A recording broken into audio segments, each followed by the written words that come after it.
এই জন্য আমাদের কারিমের দরবারে আমরা সবাই প্রাণ করে শুকরিয়া আদায় করি, আলহামদুলিল্লাহ।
এসে আমার ভয় পাইতেছে।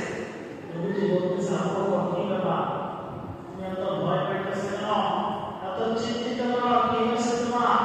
তখন আবু বকর বলতেছে, আল্লাহ রাসূল দেখে কাফেরদের পা দেখা যায়, তারা শুধু যদি একটু নিচের দিকে তাকায়, তাদের পায়ের দিকে যদি তাকায়, তাহলে তারা আমাদেরকে দেখে ফেলবে। যদি তারা আমাদেরকে দেখে ফেলায়, আমার ভয় হইতেছে, তারা না জানে আপনার উপর সর্বনাশ করবে, নাকি আপনাকে শেষ করে দেয়। হে আল্লাহর রাসূল, আমার জন্য নয়, আমার জন্য, আপনার জন্য আমার ভয় হইতেছে। সুবহানাল্লাহ। আবু বকর নবীর প্রতি কতটা ভালোবাসা দেখেন। নিজের জন্য ভয় নাই, অথচ যদি দেখে ফেলতো আবু বকরকে কি হত্যা করে ফেলতো? আবু বকর বলতেছে, আমার জন্য ভয় নাই নবী, আপনার জন্য আপনার জন্য আমার ভয় হইতেছে। কাফেররা, দুষ্ট কাফেররা যদি দেখে ফেলে না জানে কি করে আপনার সাথে। তখন নবীজি আবু বকরকে সান্ত্বনা দেন। আল্লাহ তাআলা এই সান্ত্বনাকে এমনভাবে পছন্দ করছে, কোরআনের আয়াত নাযিল করে কিয়ামত পর্যন্ত গোটা উম্মতকে শিক্ষা দিয়ে দিয়েছেন। সুবহানাল্লাহ। আয়াতটা হলো, আল্লাহ বলেন, ইল্লা তানসুরুহু ফাকাদ নাসারাহুল্লাহ ইয আখরাজাহু আল্লাযীনা কাফারু ইয মা ফিল গার ইয ইয়াকুলু লিসাহিবিহি লা তাহজান ইন্নাল্লাহা মা'ানা। আল্লাহ রাব্বুল ইজ্জত কোরআনুল কারীমের মধ্যে আমাদের প্রিয় নবীজি ওই আবু বকরকে যে সান্ত্বনা দিয়েছিলেন, ওই সান্ত্বনা কোরআনের মধ্যে নাযিল হয়ে বলতেছেন, ও আবু বকর, ও আবু বকর, শোনো শোনো, লা তাহজান, তুমি পেরেশানি হয় না, টেনশন করিও না, ভয় হয় না আবু বকর। ও আবু বকর, এই গুহার মধ্যে শুধু আমি আর তুমি নও, শুধু আমি আর তুমি দুইজন নও। আবু বকর জানে রাখো, এই গুহার মধ্যে আমাদের সাথে আল্লাহ রাব্বুল ইজ্জত আছে। সুবহানাল্লাহ। নবী বলতেছে, আবু বকর টেনশন করো না, গুহার মধ্যে যে আমি আর তুমি, আমাদের সাথে কে আছে? আল্লাহ আছে। আমাদের সাথে আল্লাহ আছে। আবু বকর, তুমি কি করিও না, টেনশন করিও না, পেরেশানি হয় না, ভয় পেও না। 3 দিন থাকার পরে রাতের বেলা যখন মক্কাবাসীরা কিছুটা বেরোন হলো, নবীজি আবু বকরকে খুঁজতে খুঁজতে কিছুটা অনেকে গায়ে খুঁজে গেল, চলে গেছে। 3 দিন চলে গেছে, আর খুঁজার কি আর কি, অনেকে খোঁজাখুঁজি বন্ধ করে দিচ্ছে বেশিরভাগ।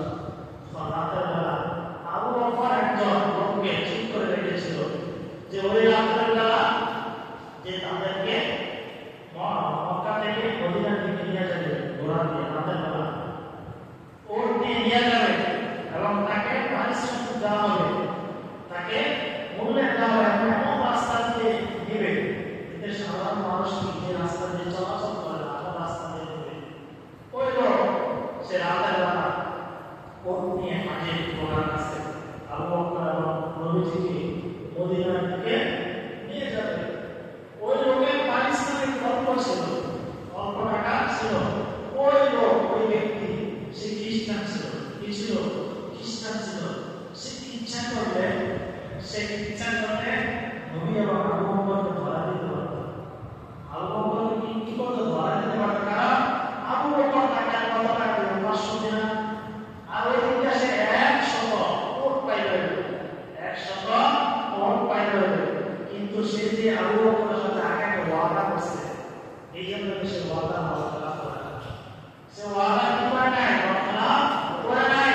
যদি ওই সময় কাফেরদের মধ্যে কিছু কিছু ভালো লোক ছিল যে ওয়াদা খেলাপে তারা যেটা কেউ বলে এটাকে সাধারণত করতো, মানুষদেরকে ধোকা দিত না, মানুষদেরকে কেন ধোকা দিত না, যদিও তারা কাফের। এই বর্তমান দেখবেন কাফেরদের মধ্যে, হিন্দুদের মধ্যে অনেক ভালো আছে না, আছে। এবার অনেক ভালো কথা বলে, ভালো চলো, কোনো মুনাফিকি করে না, 2 নম্বরই করে না, হ্যাঁ, ওয়াদা খেলাপ করে না, আছে অনেক পাইবে। তো ওই সময় কাফেরদের মধ্যে কি ভালো ভালো কিছু লোক ছিল, যদিও তারা কি কাফের ছিল, যদিও তারা কি বেঈমান ছিল, ঈমান আনয়, কিন্তু ভালো ভালো লোকগুলা কি ছিল। তো ওই লোক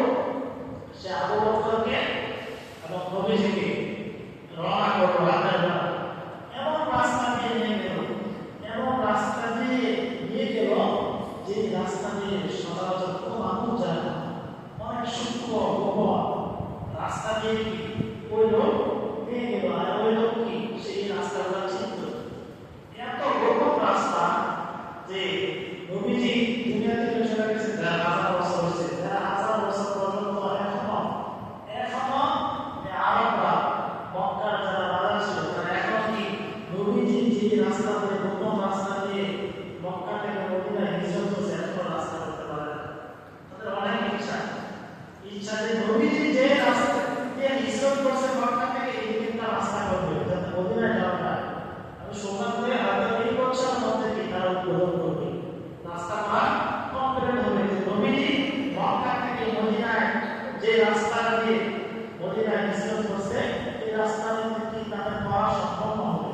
এবার চিন্তা করেন 1000 বছর চিন্তা করতে পারে না কতটা সূক্ষ্ম রাস্তা ছিল, কঠিন রাস্তা ছিল, তারা কি করতে পারে না। অথবা তাদের অর্থনীতি তাদের সম্পদ অনেকটা কিন্তু কি অনেক গোপনতা হওয়ার কারণে সূক্ষ্ম হওয়ার কারণে কি করতে পারে না। তো নবীজিকে কি এই সূক্ষ্ম রাস্তা দিয়ে ওই ব্যক্তি রওনা করলো মদিনা থেকে। প্রতিমধ্যে অনেক নবীজির অনেক মুজিজা অনেক অলৌকিকতা প্রকাশ পায়। প্রতিমধ্যে নবীজি যখন যাইতেছিলেন দেখতে যেতে সকাল বেলা হয়ে গেছে, একজন মহিলা ছিল তার নাম ছিল উম্মে মাবা। তার বাড়ির দিকে যখন রওনা করতেছিলেন তখন নবীজি আবু বকর এবং যে সফর সঙ্গী ছিল যে নিয়ে যেতেছে সে অনেক উপাসিত অনেক ক্ষুধার্ত। তখন উম্মে মাবাকে মহিলাকে বললো যে তোমার কাছে কি খাবার কোনো কিছু আছে? তখন ওই মহিলা বললো না কিছু নাই, এবং আমার যে বকরিগুলা যে ওটগুলা এগুলা দূর দূরান্তে ঘাস খাওয়ার জন্য চলে গেছে, যেগুলো যদি কাছে থাকতো ওগুলা দুধ দমন করে নিয়ে আপনাদেরকে দিতাম, আপনারা কি খাইতেন। কিন্তু নবীজি দেখেন যে ওই মহিলা বাসার মধ্যে বাড়ির মধ্যে একটা ছাগল আছে, ওই ছাগল অসুস্থ একেবারে জীর্ণ শীর্ণ অনেক জীর্ণ শীর্ণ, এবং ওই ছাগলটা ছিল পুরুষ ছাগল। কি ছিল? পুরুষ ছাগল ছিল। তখন নবীজি বলল ওই যে একটা ছাগল দেখা যায়, তখন ওই মা মহিলা বলতেছে এটা তো পুরুষ ছাগল, একটা দুর্বল জীর্ণ শীর্ণ। নবীজি বলল নিয়ে আসো এটাকে কি নিয়ে আসো। তখন ওই মা নিয়ে আসলো। নবীজি যখন বিসমিল্লাহ বলে ওলানে ধরলো, বিসমিল্লাহ বলে ওলানে ধরলো, আল্লাহ রাব্বুল ইজ্জত নবীজির বরকতে ওলান বানিয়ে দুধে ভরপুর করে দেন। সুবহানাল্লাহ। নবীজি নিজ হাতে দুধ দহন করেন। আপনার মা বাবা বললো পাত্র নিয়ে আসো, পাত্র নিয়ে আসো, দুধ দহন করলো। নবীজি খাইলো, আবু বকর খাইলো, এবং যে সফর সঙ্গী যে পথ দেখাইতেছে সে তৃপ্তি সহকারে খাইলো। খাওয়ার পরে আরো পাত্র নিয়ে আসো, আরো পাত্র নিয়ে আসো, আরো পাত্র নিয়ে আসো। নবীজি আবার দুধ দহন করছে। দুধ দহন করতে করতে উম্মে মাবাদের ঘরের মধ্যে যত পাত্র ছিল সবগুলা ভরপুর করে নিয়ে নবীজি আবার মদিনা থেকে রওনা করলেন। সুবহানাল্লাহ। নিজেরা দুধ খেলেন, আরো দুধ দহন করে কি উম্মে মাবাদকে নিয়ে চলে গেলেন। যখন চলে গেলেন তখন উম্মে মাবাদের সামনে যখন আসলো বিকালবেলা, আসার পরে বললেন তুমি এত দুধ কই পাইছো? এত দুধ তুমি কই পাইছো? বাসায় তো কোনো ছাগল ছিল না, যে কোনো ওট ছিল যে দুধ দহন করার মতো। তখন উম্মে মাবাদ বললেন আমাদের এখানে একজন মেহমান আসছিল, এত সৌন্দর্য এত মহান ব্যক্তি আমার জীবনে কখনো দেখে নাই। তখন উম্মে মাবাদের সামনে বুঝা গেছে যে এই ব্যক্তি তো মক্কার ওই ব্যক্তি হতে পারে, ওই ব্যক্তি হতে পারে যাকে মক্কার কাফেররা খুঁজতেছে, তাকে ধরার জন্য পাকড়াও করার জন্য, যার জন্য 100 তরুণ পাওয়া যাবে। পরবর্তীতে উম্মে মাবাদ এবং তার স্বামী পরবর্তীতে